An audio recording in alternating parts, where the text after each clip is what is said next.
Hello, everyone. Welcome to the Paideia Institute online lecture series. Today, we have the pleasure of inviting Sophus Helle.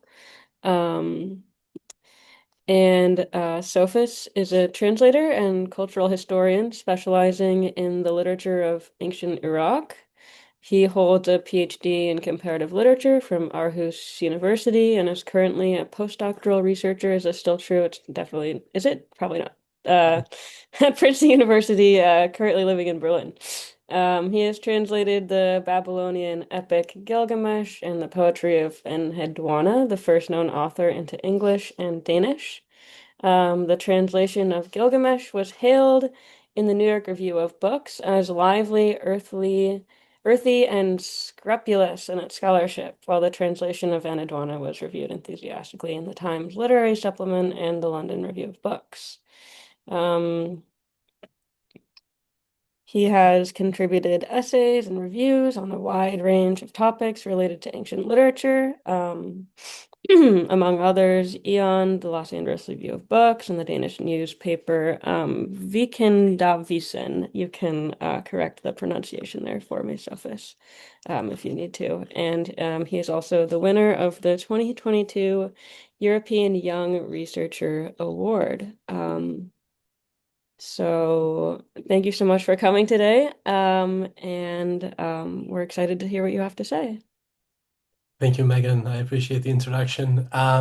Yeah, no, so today I'm going to be talking about the first known author in Enheduana, by which I mean the first person to whom a work of literature is attributed that we can identify in the historical record. And that's what I'm going to be spending most of my time on today. But before I delve into Enheduana, I just actually want to talk about something different in the study of the literature of the ancient Near East. Because this is a particularly exciting time for the study of the ancient Near East, but not so much for the study of Sumerian literature, which is what Enheduana is, as I'll be getting into more later. So today we're talking about literature that was written in the region that we now call Iraq, and the cultures that flourished there up to around between 3000 BCE and around year zero had one thing in common, which is the script that they use. This is the cuneiform writing system. And cuneiform is the world's oldest writing system, meaning that when writing was invented, it was cuneiform that was invented. But cuneiform was used to write a number of different languages, but of those two languages, there are two that are particularly important. One is Sumerian, which is what Enheduanna wrote in, and one is Akkadian. So Akkadian has two versions, Babylonian and Assyrian. Those are the sort of two main dialects. And it is the Akkadian literary scene, as it were, that is really booming these days. So I just want to begin by talking briefly about that before talking about Enheduanna, because most of what I do as a scholar is that I focused on the Babylonian epics, the best known as Gilgamesh, but there's a whole range of other Babylonian epics. There's one called Enuma Elish, and one called Era, one called Anzu, and one called Atrahasis, and so on and so forth. And much as the world is not doing its best these days, Babylonian literature is really doing very well. And a large reason for that is the publication of this new project called the Electronic Babylonian Literature Portal, or EBL for short. And EBL has completely revolutionized our understanding of this literature from the ancient world. It's like, light years. We're light years ahead from where we were just 2 years ago, which is really exciting and not something that you'll hear about in the newspapers, because why would you? So I thought I'd tell you about it now. And this new platform allows us to do a lot of things that are sort of more on the technical side, that are sort of like more on the back end, if you will, for scholars like me. There's a bunch of like technical tools, but it's also something that can be used by pretty much anybody. It's freely available, and you can go in and there's a translation of the text on one side, and then there's the original on the other. And in the original text, you can click on any word and get a translation of that word specifically. So you can get much closer to the text, should you want to, than was ever possible before. But because of this structure and because of these technical tools, it's for the first time in literally thousands of years possible to just read as opposed to decipher this literature. Before we would have to sit with, a sign list and a dictionary, maybe more than one dictionary, and a grammar and so on and so forth. Now we can much more just take the text and just read it. And if there's a word that, even I as a scholar don't know, I'll just click on it and the website will tell me what that word might mean. And each word is linked to every other attestation of that word. So I, as a scholar, can follow the specific nuances of that word as it moves from text to text. And what that means is that there is a sort of group of young scholars like me, young of all ages, as we say in Danish. But what I mean by young in this context is just that we're taking a new approach to Babylonian literature. Because before it was much more a question of just, again, as I was saying earlier, deciphering it. It was a question of understanding what a specific verbal form meant or how to read a specific sign. And now we're suddenly in a place where we can appreciate it as poetry. We can even do things like reading it aloud. And we can get a sense of the wordplay and the nuances of these texts, how they reference to each other, how they disagree with each other. And the literature is emerging as much more interesting, much more playful, much more complicated than we thought earlier. And there's a lot of things that we just didn't expect that are coming to light. So I'm just going to give you one example, a text you've almost certainly not heard of, called the Babylonian Theodicy. And just 2 years ago, this text was for all intents and purposes unreadable. Like, and I don't mean, I don't mean unreadable for people who don't read Akkadian. I mean unreadable for people who do spend their lives working on Akkadian literature. And one of the reasons was just that there had been a series of, mistakes in the reading of some of the words. And a philologist called Nicola de Torti use these tools, go in and propose a new understanding of very simple things like the grammar, the tense of certain verbs, which unlocked the meaning of this text. And now we can really see that what this text is a properly philosophical dialogue. It is a debate between two scholars about the nature of the world, about whether the world is just, and before, like this we knew already, I will say, but what what we understand now is how the text ends, the conclusion that this debate comes to, and the sort of reconciliation that these scholars who had been very far apart in their worldview finally arrive at, because they do end up coming to some sort of agreement. I won't go through the Odyssey in detail today because it's sort of another talk. But what's really remarkable about this conclusion is that these two men, by pushing each other in this dialogue, arrive at a third place. And that's really important for the history of philosophy because that's a kind of dialogical, so dialogue-based logical movement that we thought arose much later with something like the dialogues of Socrates. And now we can really see it happen already in Babylonian culture. And again, that wasn't possible 2 years ago. And that's just one of the texts that we have these new tools to understand. Another text that I'm particularly excited about, this is probably my favorite Babylonian poem, and honestly, probably my favorite poem, is a text called Atrahasis. And I'm publishing a new book that is just dedicated to Atrahasis specifically, that's going to come out in May with the University of Chicago Press. It has a very simple title. It's just called Human, and then it says Babylonian Reflections on Labor. So if you're interested in the taste of, what what this new wave of Babylonian literature can bring you, then that book might be one place to start. And as I said, it'll be out in May with the University of Chicago Press. And that is about a creation myth that starts with a labor strike because some of the gods are making the other gods work really hard on building the world and, erecting mountains and digging out rivers, which is really hard. And so these worker gods unionize and throw a strike. And that strike is eventually resolved by the creation of humanity because we're made to take over the labor of the gods. So we really, and the text goes into detail to explain how we're not just robots, we are made intelligent for specific reasons that, again, I'm not going to go through. But we really are the god's artificial intelligence, according to Atrahasis. And this then leads to humans becoming more self-conscious and thus more rebellious. And then there's a whole conflict with the gods that escalate in until it reaches climate change, catastrophic climate change in the form of the flood. And so I really think that Atrahasis has, in its own weird way, a lot to say to the present moment. But that was just sort of my preamble because I wanted to catch you guys up on some of the latest things that are happening in my very niche field of study. But actually, we're going to put all of that aside because today the topic is Enheduana. And Enheduana is before any of the things that I just mentioned. She's before the Theodicy, she's before Gilgamesh, she's before Atrahasis, she's before Akkadian really becomes a literary language in its own right. Actually, it's interesting to think that Enheduana probably spoke Akkadian as her first language for reasons I'll get into later. So she's writing in Sumerian, which is her second language. And it's always impressive when people write poetry in their second language, especially because Akkadian and Sumerian are just so different. So Akkadian is a Semitic language, like Arabic or Hebrew, whereas Sumerian is what's called an isolate. It's kind of like a linguistic orphan. We can't relate it to any other known language. English is, for example, part of the Indo-European family, and I mentioned the Semitic language family. So there are these like groups that we slot into languages into, and Sumerian can't be slotted into any of them. And it really is a very odd language, and we understand it much less than Akkadian for that specific reason. Whereas we're making these strides in Akkadian with Sumerian, we're still struggling to like establish basic things like how does the future tense work?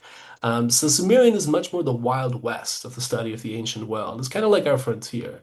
And one of the ways which you really can take that sort of frontier metaphor literally is that Sumerian is the older of the two sets of sources. So when writing was invented, it was this cuneiform writing, as I said, and it was invented to represent Sumerian specifically, which means that the first literature known is in Sumerian.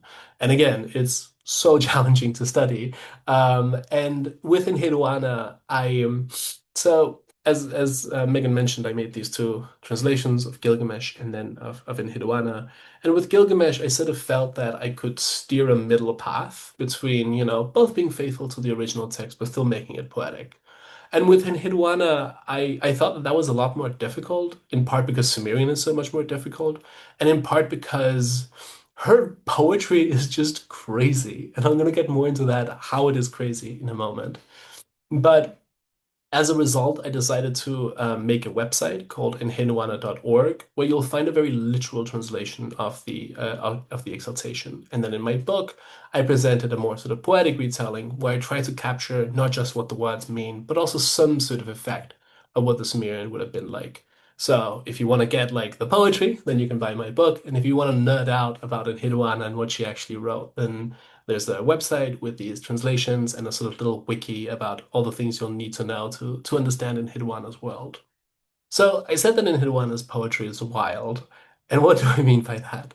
Well, not only is she not a native speaker, but she also takes the Sumerian language and then she pushes it to like an absolute breaking point in order to express something that kind of lies beyond the reach of words.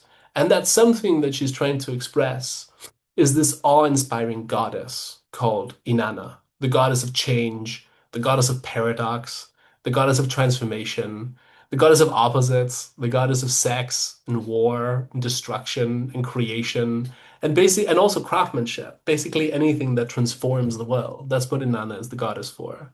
You may know her better under her Akkadian name, Ishtar. A little like the classical gods, the gods of Rome and Greece have sort of two names, Hercules and Heracles. In the same way, for the Sumerian and the Akkadian gods, we often have two names. So Inanna is the Sumerian name, and Ishtar is the Akkadian name. And yeah, so this is why Enheduana's poetry can be so challenging because she is going as far as the Sumerian language will allow her to express this sort of paradox-inducing goddess. And I think there's a really telling passage in one of her poems called The Hymn to Inanna, in which, she's been deploying all of these metaphors.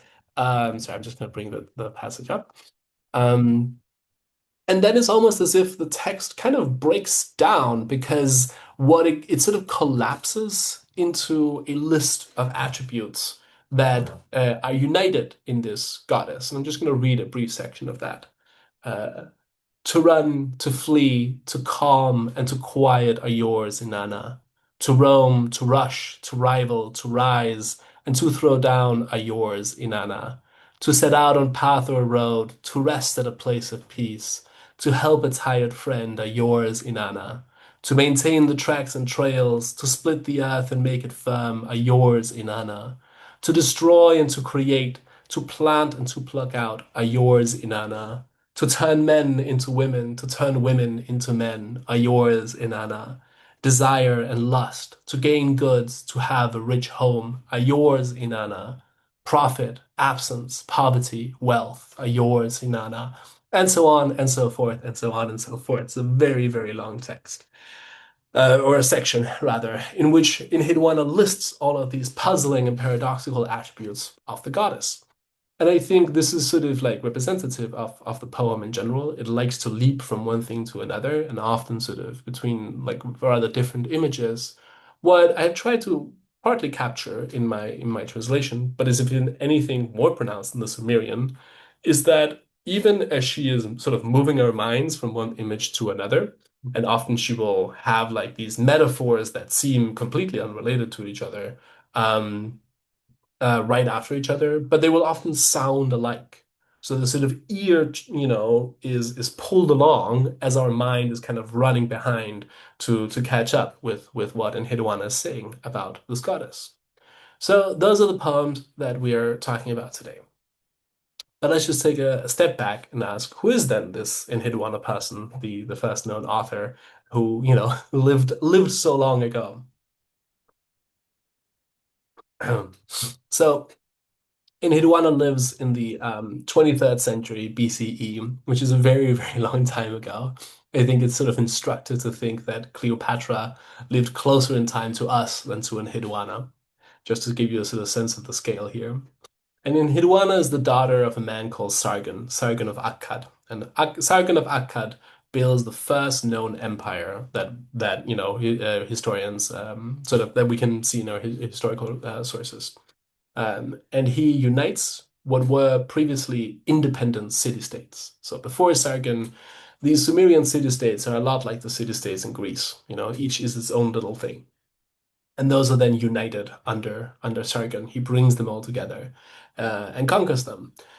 And so creates this new kind of political structure, not a city-state, but something larger.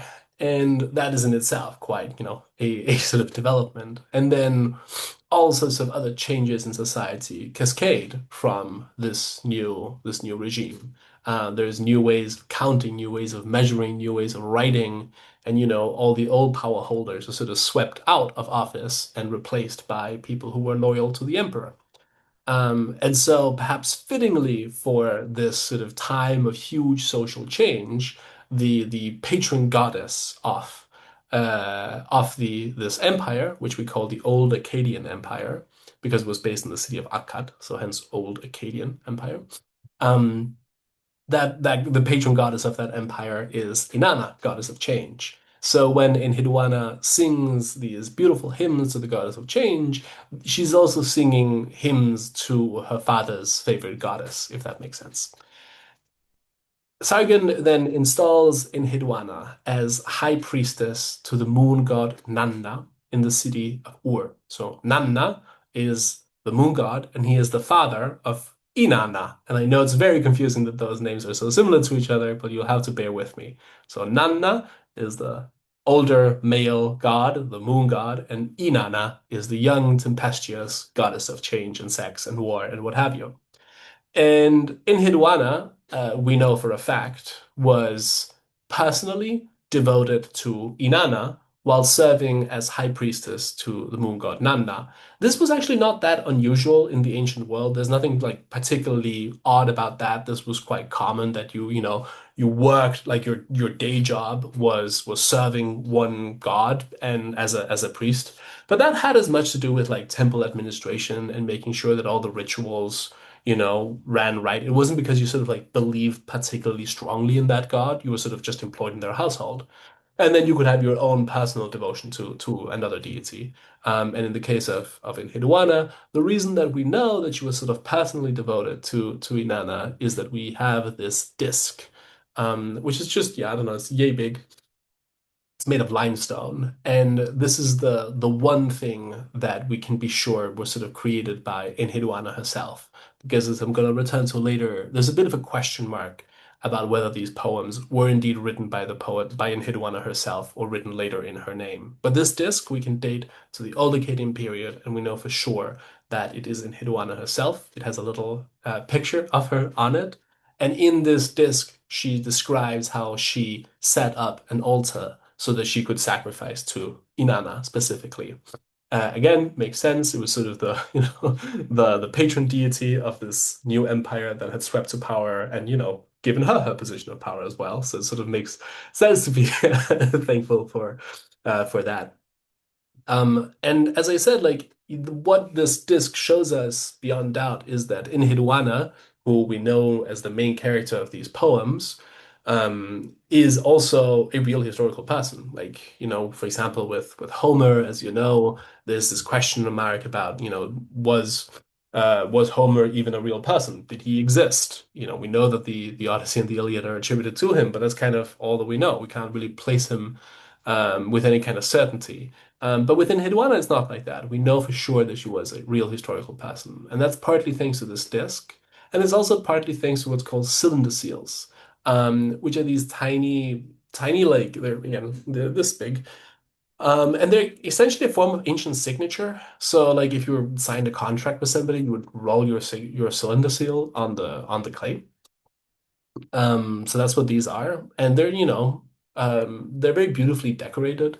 And what we have from this period are four cylinder seals that belong to Enheduanna's servants. We don't have Enheduanna's seal, but we have these other people. So they say, I am so and so, scribe of Enheduanna. Very sweetly, one of these cylinder seal belongs to her hairdresser. So, we actually found the grave of Enheduanna's hairdresser, which I really just found lovely.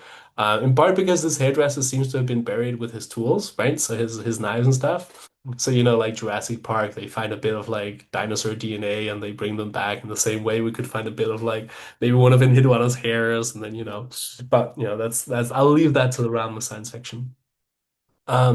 So the so that is sort of almost all what I've just said is almost all we know about Enheduanna herself.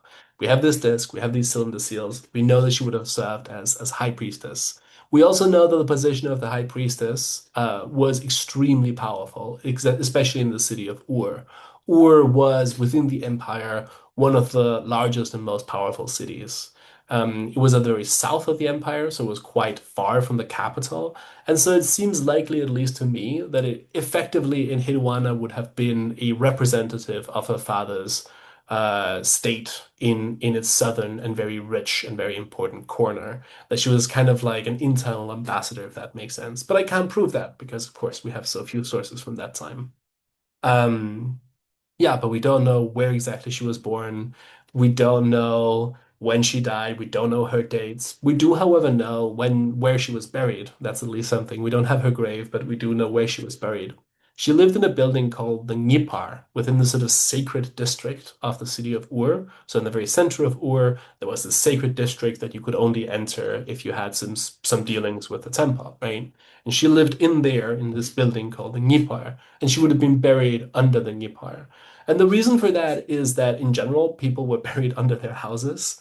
And what would happen is that you would be buried sort of like under the floorboards of your family home, and then your descendants would feed you with these literal tubes that went into the ground. So like once per month, there would be this ritual where you fed your ancestors. But the thing is that the high priestesses were not allowed to have kids. It's like one of the things that they were barred from because they were considered to be ritually married to this god. So in Hiruana's case, that was Nanna, the moon god. Um, and that means, having kids with a sort of human man would essentially have meant, cheating on the god, and you can't do that. So instead, she would have been fed by these the high priestesses who came after her, and that's why we know that she would have been buried in the Nipar, so that future high priestesses could sort of honor her memory and keep her sort of ghost in the underworld fed, which is very nice. But that is sort of like all that we know. We know that this would have been a very, very turbulent time, but we don't know how Enheduanna would have reacted to it. We know that there was a bunch of revolts, and we know that in part from Enheduana's own poem that I'm going to return to later. But the next we sort of hear of Enheduana in the historical record is almost 500 years later when her poems are studied in schools. So here, 500 years later, we move from the Old Akkadian period to what's called the Old Babylonian period. And what happened in the meantime is that the Sumerian language in which Enheduanna wrote has died out and has been replaced by, this Akkadian language. During her lifetime, the two languages were spoken side by side. As I said, she was probably a native speaker of Akkadian because her entire family is like this royal dynasty. They all speak Akkadian. And so she probably spoke Akkadian too and had to learn Sumerian. But 500 years later, and Sumerian has died out and has been replaced by Akkadian. But that doesn't mean that Sumerian has disappeared entirely. It's just nobody's native language. Nobody grows up speaking Sumerian, but it's still very important. It just has to be learned in schools. It's a lot like Latin in the Middle Ages, or Sanskrit in India for that matter. So at this point, Sumerian is used for religious rituals because the gods are thought to prefer Sumerian. This is their language. So they like when their hymns are in Sumerian. You can pray to the gods in Akkadian, but like if you really want to do it right, you have to perform these rituals in Sumerian. And also Sumerian is sort of the language of scholarship. If you want to show how learned you are, you write in Sumerian. And so a bunch of people are put to work learning Sumerian. Like this is becomes a huge sort of educational project at the time. Again, a lot like Latin in the Middle Ages, even up to, the 1800s, pretty much everybody who wanted a career in politics would have had to learn Latin. And in the same way, if you wanted to be like a court official, you would have had to learn Sumerian. If you wanted to be a priest at the temple, you had to learn Sumerian. And just like Virgil becomes a sort of exemplar of the Latin language in the West, in the same way, Enheduanna becomes this exemplar of Sumerian. Because as I said, she really does some rather spectacular things with the language in order to praise the goddess Inanna. And so a bunch of people are learning her poems. And so the way that they would do that, it seems, is that they would memorize the poems and then they would copy it out. And then the teacher would come to inspect it. And what that means is that we have so many copies of Enheduanna's poems, more than I think, more than well, there are very few Sumerian works of literature that have as many copies as Enheduanna's have. She really was sort of the ancient equivalent of a bestseller because she's very popular in this school curriculum. One of the things that that means is that the best known text by Enheduanna, The Exaltation of Inanna, has so many copies that we can reconstruct the entire text because these are tablets that are made of clay. So they sort of like, clay is really useful because it just sort of stays in the ground. It doesn't degrade. It doesn't get eaten by vermin, like it's just clay. But clay also does break, like it fractures. And so often with literature from the ancient Near East, we're extremely lucky to have it, and we have a fair amount of it because it was written in clay, but a lot of it is fragmentary. Like Gilgamesh, for example, we've had like three-fifths of it preserved. But within Enheduanna's Exaltation, we have enough manuscripts to fill the entire thing. And that's actually very rare in the study of Sumerian literature that we have an entire poem. So that's wonderful. Um, yeah, and like in general, we also just do have because these students are sort of churning out manuscripts, that's sort of what they're doing all day, in order to learn Sumerian, they're just producing a bunch of manuscripts. And so we can sort of follow their curriculum step by step, which is often very nice. Like we can sort of like follow them all the way from when they're 13 to when they're in their early 20s, and we can sort of see the sequence of what they study. And we can see when they get bored, there's one of them that is like halfway through a mathematical exercise, and then he turned the tablet around and drew a goat. So it's these tablets are quite fun.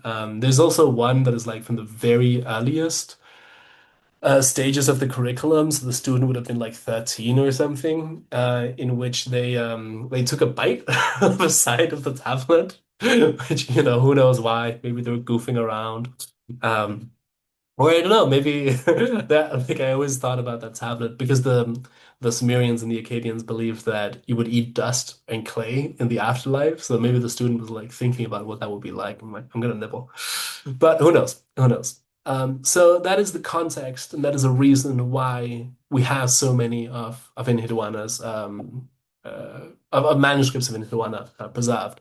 But as I said, there's like a 500-year gap between um Enheduana's lifetime and the survival of these manuscripts.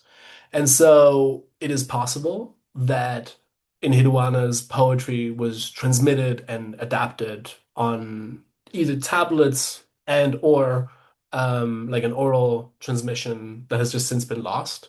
And that actually wouldn't be that unusual for Sumerian literature. We have other texts that are older than Enheduana that are just anonymous. You know, there's a bunch of literature that is older than Enheduana, but that is anonymous, where we can see that it has survived all the way to the Old Babylonian period and has been maybe adapted, but hasn't been like changed substantially. But there are also other texts where we can see that they are changed completely from from their earlier sources to their later sources. And it is also just completely possible that these poems were written in Enheduana's name after she had died, which would make them the equivalent, the sort of ancient equivalent of historical fiction, right? Like even today, you can write a poem in the first person about a famous historical figure, and that's, we call that historical fiction. And there's really no way, sadly, for us to know whether these poems were written by Enheduanna herself or whether they are ancient historical fiction. That's the first question. And the second question is, if they were written by her, how much were they changed between her lifetime and these manuscripts that we have 500 years later? And that's just really hard to tell. There are some technical things that make these questions even harder to answer than they might sound. And so at the moment, like we just sort of have to shrug our shoulders and, when I entered the field, the sort of general consensus was that Enheduanna wasn't really worth studying because we couldn't answer this one basic questions about her, and so we couldn't really know anything else. And I disagree with that. I think, these poems are really fascinating and worth studying, and they make Enheduanna an interesting figure in literary history, regardless of whether she's the author or the imagined author of these texts. And what do I then mean by imagined author? Well, the last thing I'm just going to talk about is the ending of the poem called The Exaltation. So I talked to you earlier about the other main poem that is attributed to her, the Hymn to Inanna. Well, The Exaltation of Inanna is, as I said, her best known poem, and is especially well known because, well, A, it's complete, and B, it has this rather spectacular ending, which is even more spectacular given that Enheduanna is the first known author, i.e., the first person to whom a literary work is attributed that can't be identified in the historical record. You see now why I'm sort of careful about formulating it that way. But in The Exaltation of Inanna, we have Enheduanna as the narrator, and she is the moon god's high priestess, and she's doing her job in Ur, bringing him his offerings and singing his hymns, and everything is well. And then there is a revolt in the city. In reality, there were revolts all the time, and those revolts were against the sort of state. But Enheduanna really manages to depict it as if the revolt is against her personally, and she also manages to depict it as if she put it down herself personally, which I love. Like it's great. There's again in the well, I can get back to that another time. But so anyway. So there's this revolt, and she's thrown into exile. And as the text puts it, she is made to wander through the thorns of foreign lands. And then she prays to the god that she had served, Nanna, the moon god, but he doesn't answer her. And then what she does in the text is that she sort of reinterprets his silence, because the god, as she sees it, has not spoken out one way or another. He has not decided the case, this situation, this revolt, in her favor, because, she's been exiled. But he's also not decided it against her because she's still alive. And so, as she sees it, this is an ambiguous situation, meaning that the god is being silent. He has not made up his mind. He has not made a decision. And she says that this is an opportunity for Inanna to take over as ruler among the gods. Since her father is sort of vacillating, her father is not making up his mind one way or another, her father's being silent, her father being Inanna's father, the moon god Nanna. Therefore, the younger goddess should take over and have power instead. And as she puts it in the poem, Nanna has said nothing, therefore he has said, it is up to you. This has made you greater. This has made you the greatest. And so Enheduanna takes the chance to glorify Inanna and essentially exalt her, hence the name of the poem, the exaltation of the poem, the exaltation of Inanna. using her words to celebrate the goddess and get everybody to agree that she is, in fact, the greatest of the gods and demands and deserves universal sovereignty. And so that is why the poem combines this celebration of the goddess with an autobiographical section in which Enheduana describes this trouble that she's in, this exile that she's in. That's how these two things go together. She wants to exalt the goddess so that she can then decide this case, this revolt, in Enheduana's favor. However, there is a problem, which is that Enheduana sees before her this rhetorical challenge. The rhetorical challenge of elevating Inanna, the rhetorical challenge of getting Inanna to then make the case, to then judge the case in her favor, this whole thing that has to happen for Enheduana to save herself. And she's stumped for words. As one of my colleagues put it, the story of the first writer is also the story of the first writer's block. She can't get these words out, or as she puts it, my honey mouth is full of froth, my soothing words are turned to dust. So, what does she do? Well, it ends the poem with her meeting the goddess in this nighttime ritual in a place called the Holy Inn. And the goddess and the priestess meet at midnight. And in that sort of very intimate space, Enheduana composes this poem that we are reading. And so the poem ends up by describing how it itself came into being, how Enheduana wrote the words that we're currently reading. And then through this act of poetic outpouring that we are now about to finish reading, she does what she set out to do. She exalts Inanna, and Inanna accepts her prayer and restores her to her position as high priestess and puts down the revolt. And at the very end of the text, Enheduana tells us that the words that she had written during this intimate communion, or rather, as she puts it, the words she had given birth to during this intimate communion with Inanna, are then repeated by a singer on the following day. And when that is said, when the text says these words were repeated by a singer on the following day, the singer takes over as the narrator of the poem. And there's this little grammatical switcheroo. So up to that moment, Enheduana had been telling the story in the first person. I did this, I did that. I was struggling to write this poem. But when the poem is repeated by somebody else, she becomes a she. Now we're talking about Enheduana in the third person. She becomes the character because she has given the poem to somebody else. And I think part of what is so crucial about the poem is that it understands that that is how authorship works. Authorship is a moment of surrender in which you give your words to others so that the text can have a life of its own. Because if the text lives only with you, then it doesn't go anywhere. And then you're not really an author. You might be writing a diary, but you're not really an author if you don't put your text out there. And so that shift, which is what saves Enheduana's life and elevates Inanna and sort of, crushes this revolt, that is also a moment of giving up in a sense, of giving your text up. And I'm just going to say one last thing about it. When there's this critical moment, they're in the inn, they're in the holy inn, and there is this communion, and Enheduana is writing this text that we are reading, and not only is it this sort of very meta self-reference, but this is also the first ever description of authorship, at least that we have record of. This is the oldest known description of an author's craft. And so how does the text describe the moment of authorship? Well, it uses the Sumerian word du, and is an extremely well chosen word in this context because du can mean many things. Du can mean give birth, which is why you'll see most translations, including mine, of this passage say, having Enheduana saying, I gave birth to this poem for you, Inanna. But du can also mean speak, and du can also mean create, and du can also mean release.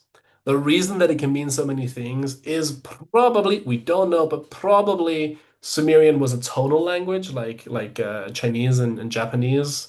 So, whether it went, it was do or do, but we just don't like the cuneiform doesn't allow us to know which way the tones would have gone. So we don't really know. But that's probably why the same word can mean many different things.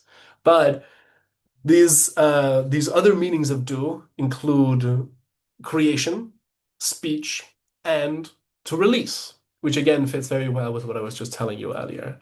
And I think what's so beautiful about this is that the text really manages to give this very multi-layered description of authorship because authorship is all of those things. Authorship is like giving birth. Authorship is creation. Authorship is a form of speech. And authorship is, as I was telling you, a form of release, a form of surrender. And all four meanings in one tiny syllable, which again I think gives you a sort of sense of how much meaning the poem packs into its every line. And so I would just like to end by reminding you that there is this website, enheduana.org, and there I go through every single line and I give a literal translation, and then I explain the like five puns that are packed into that specific line. So if you want to nerd out about this, go to the website. If you want just the poetic experience, buy the book. Thank you so much, and I have 15 minutes for you for questions.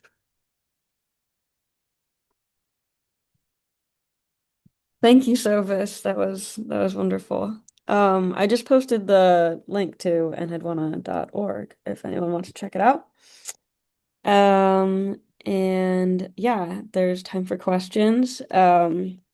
So if you want to ask a question, you can use the raise hand feature. You can type in the chat. I already see two questions in the chat, maybe three. Or you can just, unmute yourself. Um, if no one wants to jump in right away, I can start with one from the chat.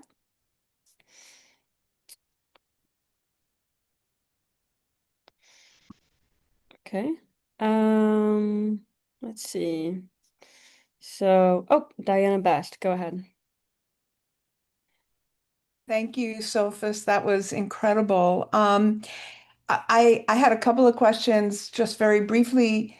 Is there a way for you to demonstrate for us what Sumerian sounded like or Akkadian sounded like? That was one question.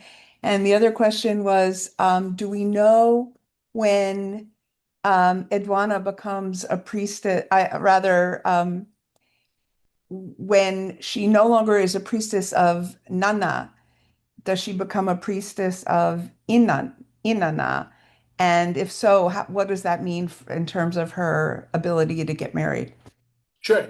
So the first question is whether I can pronounce something in Sumerian, and I would honestly really like to not because it's with Sumerian like it's barely even guesswork. Like you know what I mean? It's we just have so little idea of what Sumerian sounded like, and so our best knowledge of what Sumerian sounded like comes from things like the structure of how its words are loaned into Akkadian, which just involves so many like layers of inference. And this is a text that this is a language that hasn't only been like it's not only dead, but has been dead for 4,000 years. So our knowledge of it is just not good enough. But with Akkadian, I mean, like it's not like there we have a solid groundwork for guessing more or less. There are many things. First of all, again, it's a Semitic language, so that makes it easier.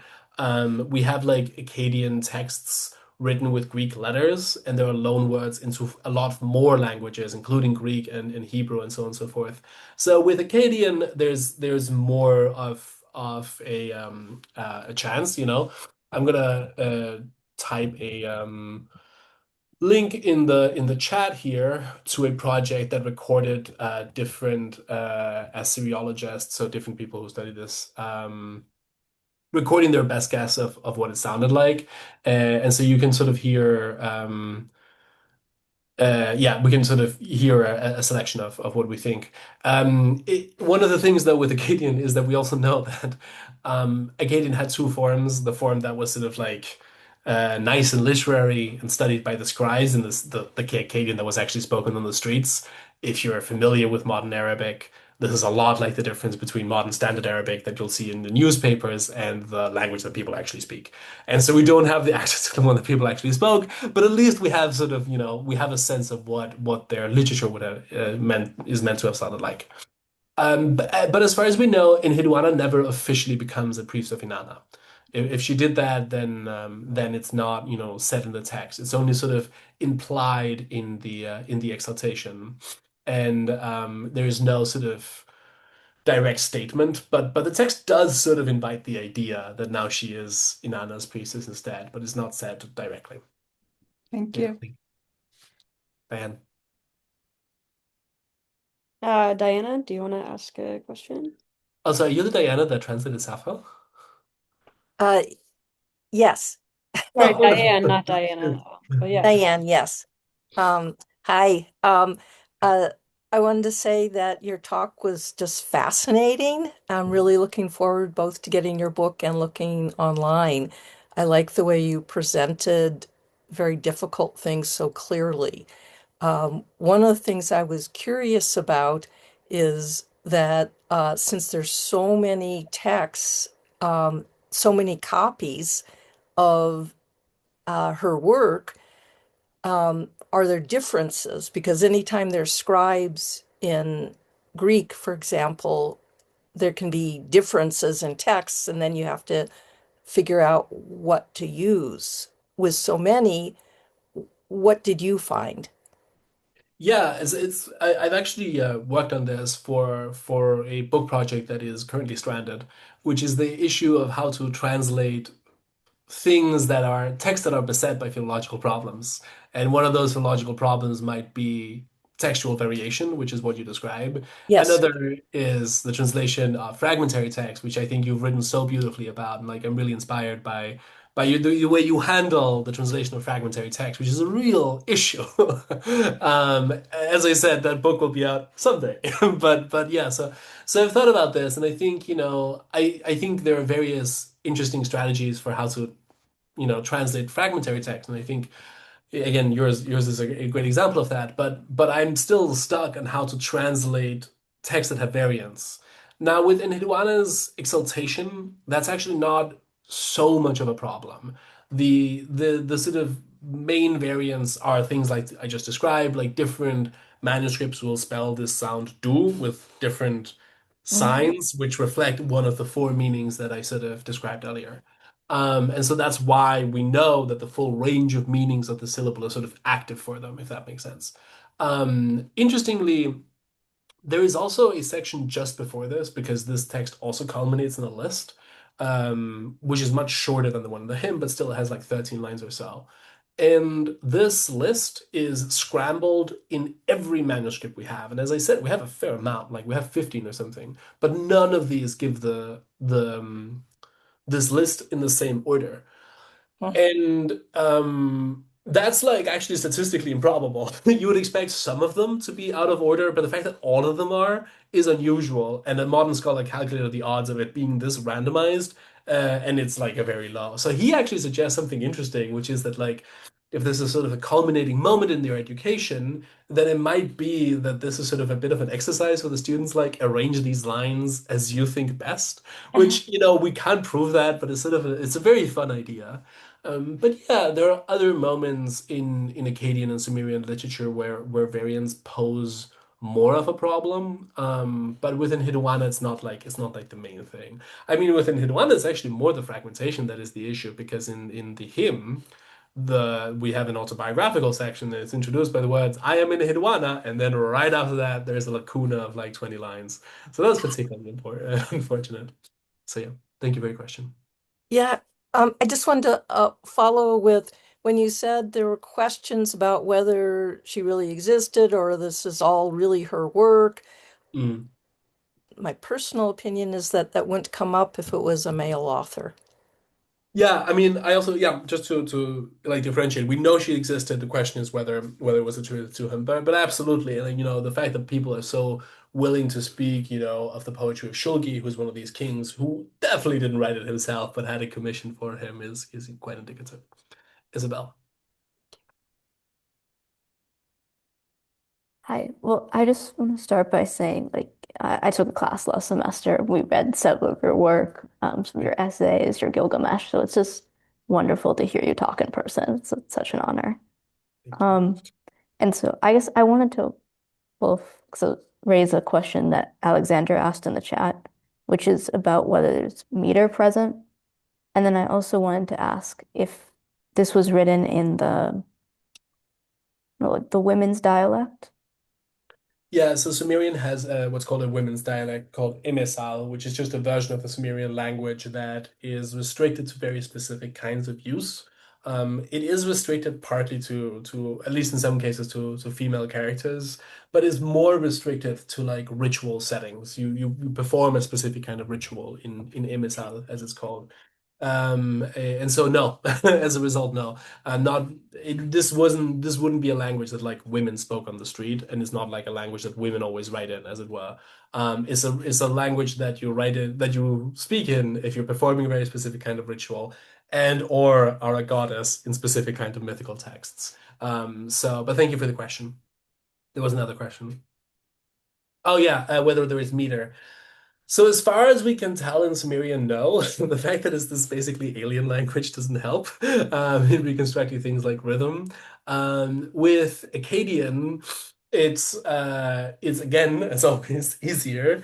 Um, I've recently changed my mind on Akkadian rhythm. I used to have this very sort of, you know, conviction about it that me and like one, maybe two other people had, but I've sort of actually switched over to the mainstream view, which is that Akkadian rhythm consists of these four beats. And so Akkadian meter is really all about forcing compression of the expression. So you want to say what you're saying in this compressed compact way as possible. And they essentially, with some like caveats and small print, but they kind of try to restrict you to just using 4 words per line. There are some tiny words that are allowed extra, but they just want you to use word, word, word, word. And I used to think that this doesn't really count as rhythm, because, yeah, I don't know, I just thought it was a different thing. And I thought that we could also find like things like, trochees and amphibrachts and that kind of thing in Akkadian. But I've actually gone away from that. And I think in performance, you could make this rhythmical if you just said, doon, doon, doon, doon, doon, doon, doon, doon, you know what I mean? Like, and I'm now more convinced that that would have been the sort of format of Akkadian poetry. But with Sumerian, who knows? And so Robert, I was just Robert. wondering, is there any like translations? Like, do we have any Akkadian versions of any of Yeah, Enheduana? yeah. We actually have and more of Enheduana than a bunch of other things. There are a few Akkadian Sumerian texts that are translated into Akkadian, and so you actually get 3 different kinds of translations of of Enheduana's work specifically, which really shows you sort of her popularity. There is one version in which they sort of write a poem in Akkadian that is very clearly inspired by her, like very clearly, called the Ishtar Louvre. There is one that takes her Sumerian words and sort of takes out the most interesting words and sort of lists them and then gives Akkadian translations of those. So you can sort of think of it as a glossary that is inspired. And then there's one that is sort of more like literally a translation where it's like Sumerian and then Akkadian, Sumerian and Akkadian, Sumerian and Akkadian. So yeah, Robert. Hi, thank you so much. Can you hear me? Yep. All right. I just wanted to follow up. You're talking about how Akkadian has these 4 beats. Is that Yeah. is that based on stress or is that based on the length of the syllable? Like, how is that working? I'm like curious about these nitty-gritty things. Yeah, that's a really good question. So with Akkadian, if we think that it's these 4 beats, then it's actually neither. Then it's just the word, Mm, which it again is the doesn't reason. matter.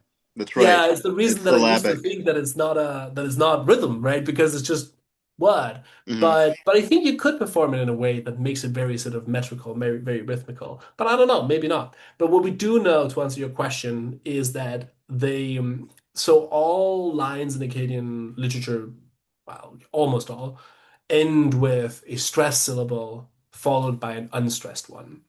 So to the extent that they have sort of prosody in a way we can compare with what we know from the Western tradition, then it's stressed, unstressed, not long and short. So it's what's called, what is it, quantitative and not qualitative meter. Okay, interesting. Um, and can you tell us maybe about um, I don't know, some a word play in Sumerian poetry that we don't really have in English that might have been challenging for you to translate and that you found particularly interesting? Sure. So the one of the examples that I use is